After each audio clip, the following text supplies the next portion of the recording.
Welcome to Fintech Uncut, the quiz show with candid commentary on the biggest fintech and financial services news of the week that was. Disclaimer: this show is created purely for entertainment purposes and contains segments of sarcasm, satire, parody, and humor. Even if you don't think any of it is funny, the creators do not accept any responsibility or liability for the accuracy of any content shared and reminded you to always fact-check everything yourself. And now, it's over to your quizmaster. Hello everyone, welcome at Fintech Uncut, the quiz show with candid commentary on the week's biggest fintech and financial services news, with the wise guy, the other guy, and exceptionally, Judge Ghela. Glad to be the host and not to be judged this week. Curious how Chris and Andrew deal with her? Make sure you stay with us for at least half an hour. I'm Rick Kukelbergs, your host, with some nice Fintech Uncut merchandise. We have Judge Ghela, the wise guy, and Andrew, the other guy, Vorster. Let's start with the first question, my friends. An apple a day keeps the doctor away. However, in some cases, also investors. What happened? Is this the rumor that Apple is going to buy Twitter? I don't think it's got anything to do with Apple, the company. I think it's got to do with apples. Because I can remember there was this ridiculous machine called the Juicero that was launched a couple of years ago. And it was to squeeze your chopped up apples and everything like that. But because Americans are very lazy, you had to buy these packs of pre-chopped up apples until somebody figured out you could just squeeze the pack of pre-chopped up apples and that made juice, so you didn't need the $700 thing, and all the investors pulled out. So that kept the investors away. True story. Probably like doesn't have to do with... Oh, sorry. It is. Investors pulled away. So it was a not bad fintech. version of Scrumpty, though. Scrumpty fintech, is that what we're talking about? Grumpy? Fintech cider. There you go, fintech cider. It's, Oh, Podcast format. although I'm much more of a supporter of Fintech Insider, which is a different story. But maybe it's the rumor that Apple's going to buy PayPal. Apple going to buy PayPal? That would be interesting, wouldn't it? well, is Apple buying anything that Elon Musk has been associated with at some point? Oh, Ghela mentioned Elon Musk. He that shall not be named. Every episode, he's got to be in there somewhere. It's like, Yeah. I won't say the name Voldemort. Oh God, I said it. But basically, there's a lot going on with Apple in finance, so it must be something to do with that. Like maybe that they got Goldman Sachs to lose billions of dollars. Oh, well, Ooh, burn. it's close. It's getting closer. Well, I don't know that we necessarily have time for it. Should we just cut to the chase? Because both of you is wrong. Although Chris is slightly closer, given juice versus finance. But really, it's investors.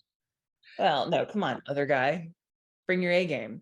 No, really, the funny thing is that banks are actually planning to compete with Apple Wallet and Apple Pay. They're putting their own wallet together.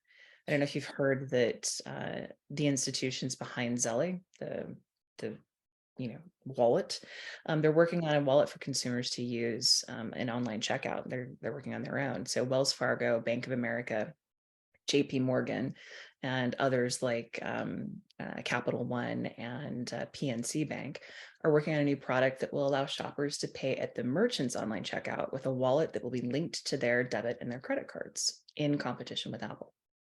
Have you heard The of it? question for me is why? Yeah, what's the point? Do consumers give a damn? I mean, do they need another wallet and one from banks? I mean, MasterCard's got a wallet, Visa's got a wallet. They're the two biggest issues in the Western world, at least. But do consumers really need yet another checkout mark? Come on, what problem are they solving? Well, to a certain extent, I think they're trying to tackle the fraud issue of having to enter a credit card number online at the merchant's spot. Instead, they can actually route it through the wallet. It would be it'd be the same thing as selecting a wallet to pay from when you're online, and it would, push you to this new conglomerate And it would compete with PayPal and Apple Pay instead. So you don't have to type in the card. There's less chance of fraud. You can actually have two-factor authentication, that sort of thing. So it's the same principle of having all your cards associated with your Apple Wallet. You can just select one without having to A, carry the card, or B, enter the numbers in online. So what wallet do you use, Ghela? I don't. Prada. Because I mean, I'm now using Apple Pay all the time because I didn't before the pandemic, but the pandemic changed my behavior, and now I use it, every day. And Well, I don't do a lot of. Why I would need something else. I don't do a lot of personal shopping, if that makes sense, in-person shopping. So if I do, I usually have the card with me because it's sitting next to my Oyster card in my pack. But online, it's almost, if there's an option to pay by bank, I do that as often as I possibly can because I prefer it just to happen without worrying about the debit card. Or usually it's a trusted relationship with the merchant, and I pick the I use the debit card that's associated with the account. So I'm a bit old school, I'll be honest. I don't always have the phone with me. I'm not always attached to it. I have other things to do. And frankly, I also don't shop a lot. I mean, seriously, have you seen my wardrobe? Have you seen the minimalist lifestyle I live? I don't shop. So I'm making no comment about you being old school. You're still young for me. In comparison, I'm begging for the points, guys. In comparison to you, we're all young. I'm just begging for the points, okay? Ghela, I tell you, well, frankly, Chris was always closer, given that Andrew's gone off and drinking scrumpty apple juice someplace. But I'll give 67 3/8 of a point to Chris, and a -4 to Vorster. Oh, Dude. You never had a negative so far. well, not on the first round. I have been deducted, but Andrew, let's give another shot. I've got Next this question. one. I know I've got this one. Unfortunately, it's about apples again in a way. Commerzbank forgot to eat the required apples for a healthy life a few years back. What happened and how are they planning to get healthy again? So, of course, Commerzbank, German, where all the other banks had bowls of fruits around for their staff to have as snacks, being German, they had sausages. So it had the worst impact on their health. Actually, it's so funny because I was thinking the same thing, that basically they've eaten too many Frankfurters and they're stinking up the markets because they should have been eating apples. Dietary choices aside, and potential, gas bags. Both of you were gas bags in this case. No, try again. Well, I think. I mean, Commerzbank, I think, are really angry because Stripe, which is the payments processor fintech company, about to apparently have an IPO, is valued at 10 times more than Commerzbank. In fact, probably even more than 10 times more than Commerzbank. So they're just feeling that their net worth is, gone through the floor, and so they're pissed about it. Yeah, but Rick said, how are they planning to get healthy again? And I think I know that one, because there was a stunt this week in Berlin where a massive B for Bitcoin was projected on the tallest building in Berlin. It was a bit of a rebel move by a bunch of people to promote a Bitcoin conference that's coming up called Best of Bitcoin. And I think that Commerzbank is taking inspiration from this, and they're going to be at the Best of Bitcoin conference, and they're going to be pushing Bitcoin and cryptocurrencies. And they're investing massively in it right now. But that's a true story, though. About the investments or about the... No, about the Bitcoin stunt. Yeah, so Commerzbank have a bit of a coin. They don't have many. Terrible puns from both of you. But I think we're getting a little closer in terms of using a payment processor, or at least around the conversation of a payment processor. It's not Stripe, but close. Any last guesses? I've got a feeling because they're German, it must have something to do with Wirecard. And the relationship between Commerzbank and Wirecard. And I mean, Wirecard was the poster child of German. I mean, even the German government, if you've seen the Netflix film, the German government was fully behind Wirecard and singing their praises. And, you know, everybody was happy to work at Wirecard, and they were held up as being, you know, the best thing to come out of Germany. And then. So and then now, yeah, Commerzbank is feeling the pinch a little bit, and I think they've got a bit of a beef with EY over the whole thing right now. And I saw some news stories that a couple of hundred EY staff and leadership have been fired in the aftermath of what's going on. Maybe you can shed some more light on that, Ghela. Well, you're right around the staff being cut. In fact, they're preparing to cut. Well, EY in particular is preparing to cut 40 partners and shed around 380 staff members in a bid to stem some of the damage that has come out of the Wirecard scandal. If people don't remember, you know, Wirecard left around a 1.9 billion, almost 2 billion hole in its own balance sheet, despite having extraordinary support from politicians, regulators, and investors across the board. It was a sham. So when the whole thing imploded, Commerzbank actually lost around 200 million euros out of this, and they've decided to sue EY, who was the auditor in charge of overseeing Wirecard. So this is a huge deal for them. Problem is that they're also facing challenges from ING, ABN AMRO, and Landesbank. They've all had similar exposures, and so this is just, you know, one of the first cases where EY is really going to pay for having poorly executed their job. A funny thing is, you know, speaking about this, an EY spokesperson has said straight up that claims against EY for damages do not hold up. EY assumes that the court will also uphold this position.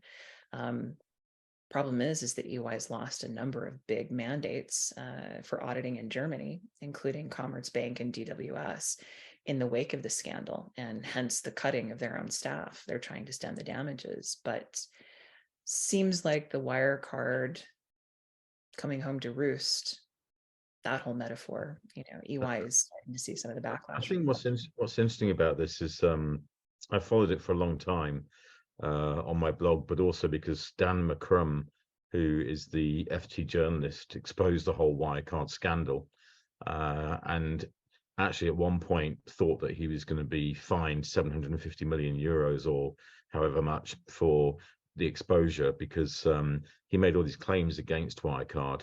And if you haven't read the book Money Men, which he's written about the scandal, it's fascinating. Equally, there's the Netflix documentary called Scandal with a K that's well worth a watch. And I think the whole thing just is this attitude which, you know, the German government and the German regulator BaFin at one point was saying that the Financial Times was completely wrong, and then it reversed, and that's what's now crumbling down in Germany. That's the reason why EY is being sued by Commerzbank, and why a lot of the Germans are saying, oh, we got this one wrong. Yeah, well, Chris, you clearly won that because you were close with the payment processing part. Sorry, Worcester. Strange episodes. I have the impression that the winner is going to be the judge rather than the participants of this quiz. Insights are outstanding. What's going on here? I don't need another award.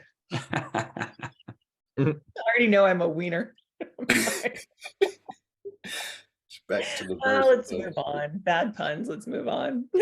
Are you going to the Oscars in March, by the way? Just, you know, you should get an award for that probably as well. Award for what in March? For this movie, you know, best female actress. Oh, right, the Oscars or whatever those are things. Yes, sure. Back to the quiz. Back to the quiz, my friends. Next question. We didn't get any points.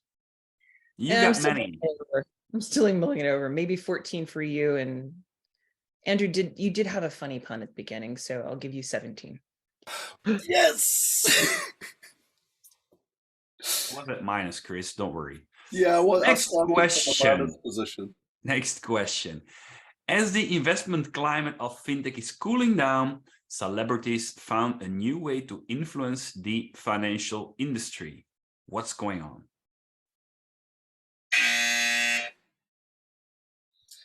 So is this got something to do with celebrities going on TikTok and rolling around on beds full of cash and notes and everything like that? Oh, actually, they've always been doing that, haven't they? Isn't that how celebrities go? Yeah, exactly. Throw out the cash and that kind of thing. That's how they influence finance. I think it's probably to do with Beyonce doing a concert in Dubai for $24 million, maybe. Oh no, that's old news. She's already done that. Well, they've all sold their souls in the first place, right? But that's not the question. Let's bring this into influencers. What are influencers really known for promoting and doing? Well, Well, I in think that Beyonce's circle, it could be the Kardashians are launching the Kardashian coin. Oh, that actually Yeah. might be. I mean, Kanye West will be saying that card cash is best. Oh, That'd be a good strapline. I think that's one of them or more are going to be taking a leaf out of He That Shall Not Be Named, Mr. Tweet, and they're just going to buy their own social media platforms so they can influence all that they want to and deprioritize everybody else. Bit like Trump did. True Well, Social. He has Not tried, new. doesn't he? Not new. This is true. Yeah. Oh, you both are so full. So far from being hot on this. You're ice cold. You were gonna say the S word, wasn't it? Who was that guy that Rick impersonated a couple of episodes ago that had I would never do that. Yeah, I mean, he was influencing. He got on YouTube and he was influencing like, oh man, my mind. Chris Skinner. All right, gentlemen. Let me actually give you a clue. ESG. Chris, do you want to take this one? I mean, Or- ESG is all your stuff with your book. I mean, you can't bypass an opportunity of punting your book again, surely. Well, I've been very close to a group called Making Money Matter or something like book. that, That which was book. created by. book? That's a great book. I would buy that. It's in Japanese, Chinese, and Turkish, and all sorts of other languages now. So highly recommended, guys. But Richard Curtis created a group to lobby the banks to stop investing in fossil fuels. And Richard Curtis, being the director of Love Actually and Four Weddings and a Funeral, who's that guy? Has a lot of celebrity friends like Emma Thompson and Kenneth Branagh, and you name it, he knows them. So it's probably something to do with they've started to say banks should not invest in fossil fuels. And the winner is.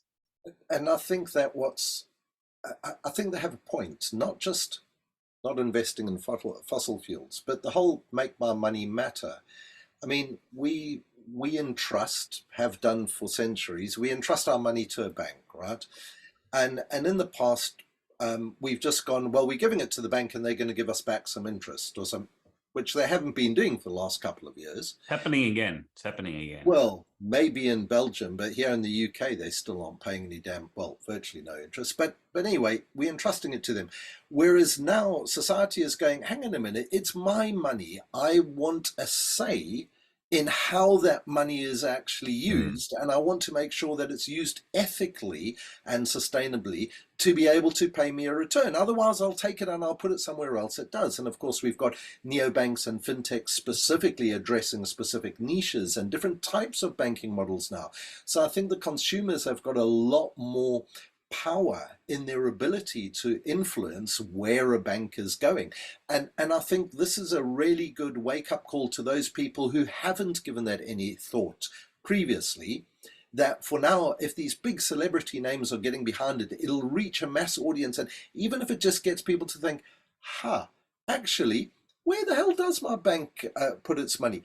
Oh, who's just opened that new, open pit strip mining, coal mining operation in the middle of Africa? And who's financed that? Oh, let me move my bank. Yeah, and I think the specific point here is the action is to stop investing in new fossil fuel Yeah. projects in oil and gas. So you can still fund existing, financial needs of companies involved in oil and gas, just not new things. And it's intriguing for me in that there's quite a few activities going on, like Extinction Rebellion, who I've actually actively engaged with and had them at the launch of the book Digital for Good, because Gail Bradbook, who's co-founder, wrote one of the chapters.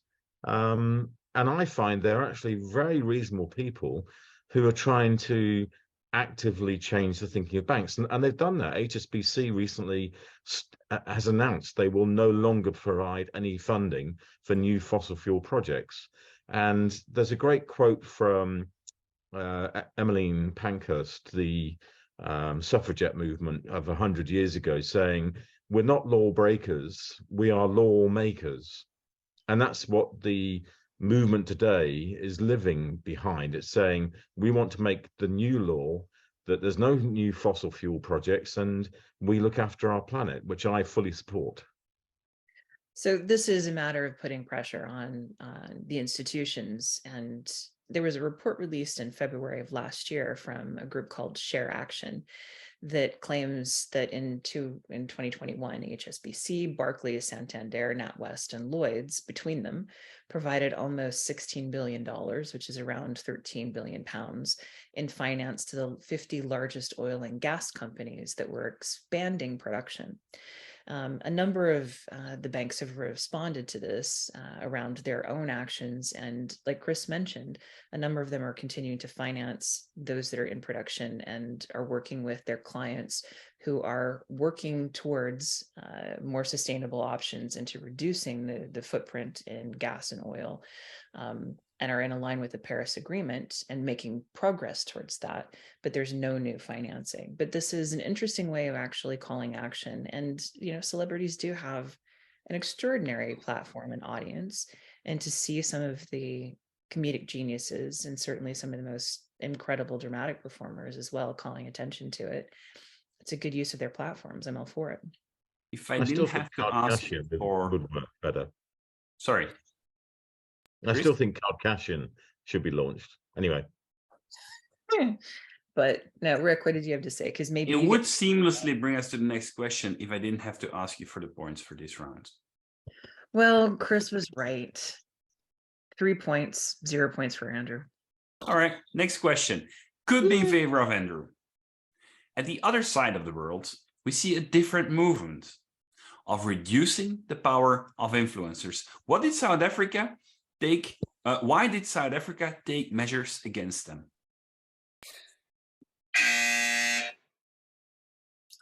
This isn't so much a why, it's a how did South Africa take measures against them. Oh, really?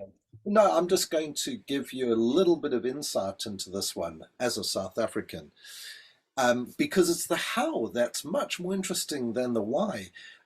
You see, they took the power away from influencers literally by switching off the power. We've got load shedding in South Africa, and for like 12 hours a day, nobody's got any power. So they can't even charge their phones or get online, and that just cut off all the influencers straight away. Well, being in South Africa, I mean, it must be something to do with the Big Five, because the Big Five are really influential. But being South African, Andrew, can you name the Big Five? Which Big Five are we talking about? Animals. Yeah. Buffalo, leopard, lion, can't remember. Rhinoceros, an elephant. I mean, anyway, it doesn't have to do with the question. Anyway, leopards never change their spots, and lions king of the jungle, blah, blah, blah, blah, blah. You can't teach an old lion new tricks. There you go. There you go. Now, come on. I mean, although cost of energy crisis is a different matter instead of infrastructure, it just happens to be costs. Maybe there is something there. So if we're talking about costs, I mean, you can't get anything done in South Africa without greasing the wheels. So I think South African the government took measures against. So this is your why did they do it? It took measures against the influencers because the government couldn't figure out how they get their fair share of a little bit of that grease. Like in the Bitcoin environment, you've got to pay gas fees to be able to get your transactions through faster. Well, in South Africa, you just got to pay everywhere. It's not a bribe at all, you must understand. It's just to grease the wheels to get things to happen a little bit faster. So the government had to step in and obviously take some action against the influencers because they weren't getting their cut there. So glad we have an insider taking advantage of his position to properly answer this question. Exactly that. Just throwing shade. I must admit, I find it a weird country because not only is there no water available anymore in South Africa, but there's no energy. The power goes off every 5 minutes. And my friends who are there, they have a nice life, but at the same time, influencers. I don't know what the power of an influencer in South Africa would be. Who's an influencer? Who is an influencer in South Africa? I'm not close to the South African. Well, I don't know a single South African influencer because, quite frankly, I'm not part of the. I forgot you're a migrant. Social media thing, exactly. You're a migrant worker. I'm a migrant. I'm a complete foreigner. We're deviating. We're deviating. Okay, so a lot. No, let's go back. Bitcoin is one. You got that. Yeah. So South Africans. South Africans are really direct. We hate BS, right? Family friendly. I'm keeping it family friendly here. So there's been a massive push on regulators to prevent influencers from touting BS about the kind of investment returns you can get on cryptocurrencies, and they've now regulated against you just being able to go off and make lots of insane promises and all the rest, and you have to they're tightening the rules around social media people to stop them just promoting all these crypto scams and everything like that. That's the real. Surprisingly, you're right. That's exactly it. But it's not the financial regulators. It's actually the country's advertising regulatory who has put this in place, which is very different than what we're seeing in other places like the SEC in the US that just, took Kim Kardashian of all people to court about promoting, what was it, a Meta Ethereum or Ethereum Max. So this is an interesting move in the sense that you've got to have, truth in advertising around crypto. So social media influencers and ambassadors should only be sharing factual information rather than offering advice on trading or promising guaranteed returns. I mean, just today, who is it? The guy who does the Tonight Show for NBC, comedian. I can't even remember his name. This is how much. Probably not Chris or Trevor Noah? No. It'll come to me. Kimmel? Not Kimmel. Chris? Anyway, it doesn't matter. There's exactly. No, but yet there's another one who's been associated with a scandal around crypto. It'll come to me. I don't know late night hosts. I don't even own a television. True story. But the fact of the matter is, I think South Africa has taken a good step in saying, influencers can actually promote something that they don't know. And it's an unregulated financial instrument. They can't make any promises. I mean, how financial advisors, investment bankers, all of those are required to actually have much more detailed information in their advice. And advice is regulated. Financial advice is a regulated activity. Crypto happens to be financial. Why shouldn't it also have some sort of requirements around financial advice? So good move on the ARB in South Africa. So in terms of points, who gets it? Well, Vorster, 25. Well done, you. Chris, lions, tigers, bears, and elephants. 3. Alrighty, let's speed up the process a bit because we are running out of time, if I'm right. Question number 5. New York has a new tourism attraction, the Bitcoin Bar. What's so special about it? Okay. False buzzers twice there. I reckon it's that they accept card cash-ins, but actually more than that, that when you go in the bar and buy your first drink, it's probably about $10 or 0.001 bitcoins or whatever it is.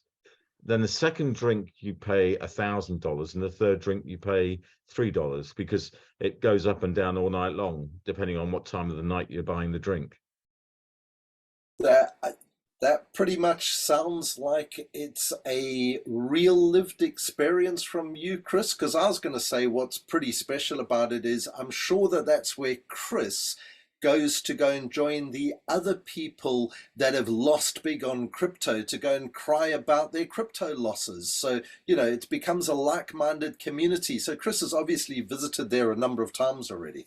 Well, I reckon you'll have a street in the future in New York, probably by 39th or 45th, with lots of bars. There'll be a Bitcoin bar, a Dogecoin bar, a Dogecoin bar, and they'll all take different currencies and have different people crying over their beers over all their losses on investing in such stupid. It's in the douchebag bar. I think beyond just a street, I think that New York's mayor is going to announce that they're changing its nickname from the Big Apple to the Big Bitcoin because of the obvious raving success of this Bitcoin bar. I mean, Bitcoin bar with Michelin-starred chef and all that kind of a thing. I mean, whoa, that's a pretty special place, yeah? If I didn't have the answer in front of me, I would have thought of something like a food contest. It's America. Yeah, but that's not to do with financial services, though, and you keep on... Unless you go in a Bitcoin. You keep on telling us to stop doing that. Well, maybe we need the Chris coin. Yeah. First off, I'm going to give points to Vorster for slamming Chris. That was a good shade. Well done, you. Also, Chris, there's a bar in Singapore that does that the prices of beer change depending on value and demand, right? So it exists. Funny thing, guys, they can't pay with Bitcoin. Bitcoin bar does not accept Bitcoin. So your Chris coin wouldn't be accepted there, Chris. Oh, they didn't mention that. They what said about they card don't cash-in? accept Bitcoin. I'll go back to the card cash-in. True, yeah, maybe they yeah, but they don't accept any cryptocurrency at all there, do they? That's Zero cryptocurrency. Zero. I mean, the funny thing is, so it's a bar that's opened by Thomas Pacina, Paccia, who's a former blockchain incubator director at Fidelity. So, it's very, very niche. It's clearly, for a certain type of people, but it doesn't yet actually accept payments in crypto. So they're planning to start accepting soon, but seriously, it doesn't happen yet. It hasn't happened yet, and it probably won't for a while. So your Bitcoin bar is pretty much only Bitcoin bar in name. They had other priorities like adding a stuffed honey badger, Paccia's Bitcoin's animal spirits. Which I seriously don't understand. What's the meme? Honey badger don't care. So great, I can go sit with stuffed honey badgers. Awesome, little honey badger. The weird thing about this story is the Bitcoin bar doesn't accept Bitcoin. But when I was at Money 2020 in Vegas, like 3 or 4 years ago, a lot of the places there would accept Bitcoin as payment, including for intimate services, so to speak. you can validate that also. I know nothing. What happened in Vegas stays in Vegas. Okay. You ask the payment supplier. But it goes on Instagram, Facebook, Twitter, TikTok, and everything else like OnlyFans. that. Yeah. Why do I always end up down this rabbit hole? I've no idea. Well, needless to say, I did say rabbit hole, by the way, just to clarify.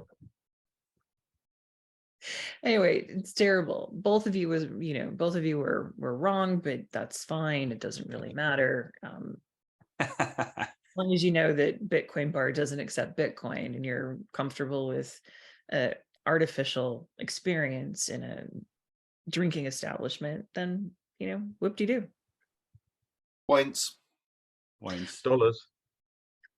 13 to Chris and 20 Divorced her. All Oh, right. well, Chris, I'm still probably about 200 behind you. One more Well, question, you have Andrew. the final round to try to catch it up. Catch up. Last question. We heard a lot of magic around ChatGPT lately.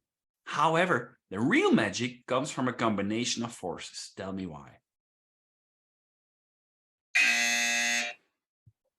Well, as we know from all of the Star Wars movies,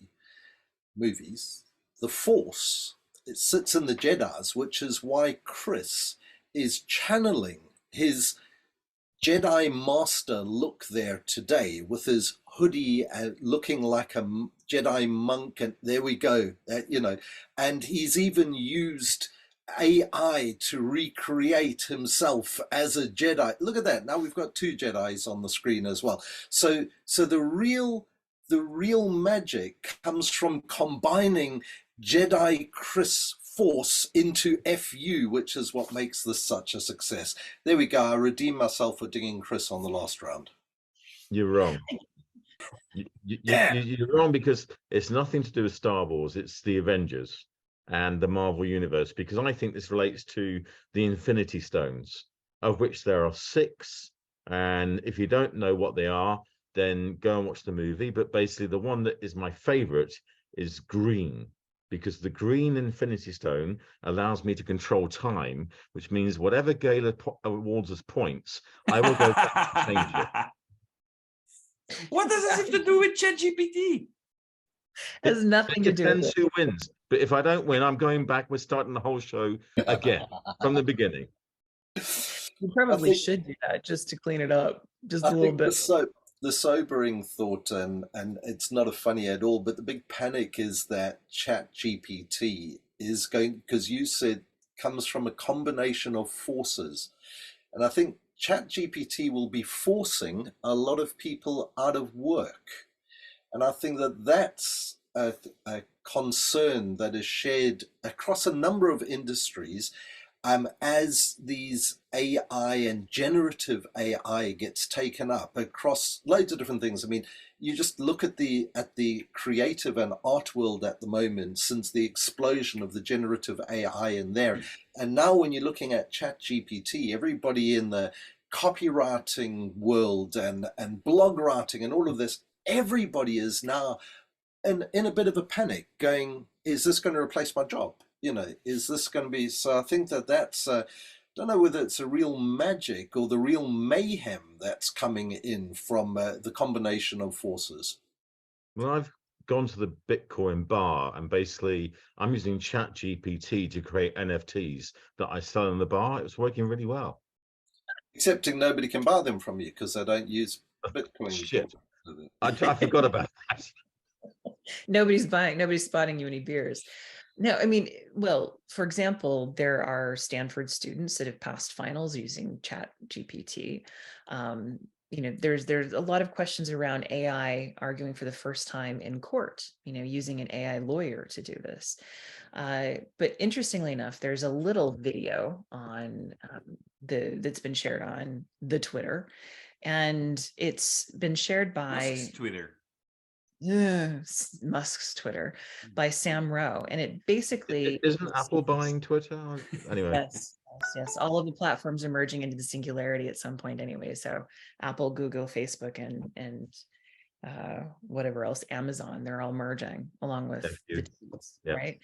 But it's about using the writing capability of ChatGPT, using it in context with voiceover and video and automatic video generation, and using it to create content on YouTube to generate money. So there is a really interesting little tweet from Sam Rowe, who shares, and I don't have credit, unfortunately, for the little author on TikTok, but goes through step by step of how to create artificial videos, or not artificial, I mean, they're real videos, but creating video content for YouTube using ChatGPT as the originating source, and that you can automate all of these things and even get outsourcing to do some of these tasks, that you're making money off the back of AI, and anybody can do it on any subject they want. And would this combination of forces work better than a combination of Forsters?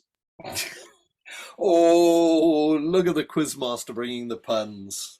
Oh, that was good. Good. 33 points to Rick. Yeah, I was going to say he might have to take the round there. I love a good pun. Now, but I think the fascinating thing is when you start to look at this generation of content, and everything is content driven now. I mean, even this is content, right? How do you start to credit original ideas? And how do you start to keep, or how do you preserve originality? There's a lot of challenge around plagiarism. There's a lot of challenge around mimicry and flattery being the best form of, imitation being the best form of flattery. But how do you actually credit original? And how do you, again, reward the content creator, the actual creator of this, when you can start to generate stuff just using a very simple application? Well, I think there's a couple of interesting angles here. One is that I've always thought AI would never replace human creativity, and yet now it is when you look at Lens or ChatGPT. And the second is companies like Microsoft have just invested heavily in ChatGPT's creator, OpenAI, which is a company that's only existed for a very short time, but Microsoft's put $12 billion in there, valuing the company at $29 billion. And you sort of go, oh my God, suddenly the world is moving to a world I don't recognize, which may be because all of us are, well, apart from Rick, a little bit gray, but getting there. Yeah, you're getting there. Yeah, you will be there soon, Rick. Don't worry. But it does seem like a really weird world when you realize that a lot of what humans do can be replaced by robots. And I heard a great line in a movie yesterday, which was that in the future, the large robots are chasing smaller robots and they create their own civil rights movement. And I just thought, I cannot imagine what that future world is like. That would be a robot rights movement. Yeah. Should review that movie. We need robot rights because, like, when you watch what Boston Dynamics are doing and kicking the robots over and, hitting them with planks, we need robot rights. I'm going to start with human rights first. Top priority. Robots Animal are rights? Animal rights. Robots are a little further down my list of priorities. But there is something fundamentally terrifying about that, right? There is, and at the same time, there's consolation that I'll be dead by the time this becomes a thing that really is in the world and sort of takes over. Maybe sooner rather than later. But there is something about the creative aspect that can only, the real genius is from the individual. It can't be artificially created. I think what connects us with art, music, the written word, it has to have an element of humanity. It has to have an element of commonality that can't be artificial. But you can automate that in that you could say to ChatGPT or its future version, write me a symphony in the style of Mozart. And fantastic. That's an interesting thing. At the same time, it has to be trained on Mozart and Beethoven and Rachmaninoff and Tchaikovsky. It's humans who have done this. It's humans that create the data on which the APIs or not the APIs, the AI is trained. There is something fundamentally human that I think we need to preserve in some way, shape, or form. And I don't think it'll ever disappear. But it is terrifying what we can, the deep fakes are terrifying to me. I think, being able to put words in my mouth is, holy moly, that terrifies me. I mean, I already have a problem with what comes out. Imagine someone else putting something else in my mouth. But at the same time, I don't think we're ever going to lose it. We can't. There's something so fundamentally human about an original piece of work, even if tech is involved. So I am worried though education is going to be diminished because AI will start to do the analysis for students rather than them doing the thinking. I think there are going to be a lot more regulations around this. I think we're setting ourselves up for a lot more. We said that with the calculator as well a long time ago, with Google later on, etc., etc. We'll evolve, we'll adapt, but let's keep that food for thought for the listeners, because we are getting at the end of the longest show we had so far. Ghela, what are the points for this question? Well, I'm going to give Chris 2 because his version of the future terrifies me. And Worcester gets 5 because not as comforting as it could have been, but less terrifying than Chris. And So Rick Adding gets all the -3. points, adding all the points together, who's winning today? well, Chris with 102.6 points, and Worcester not too shabby with 63.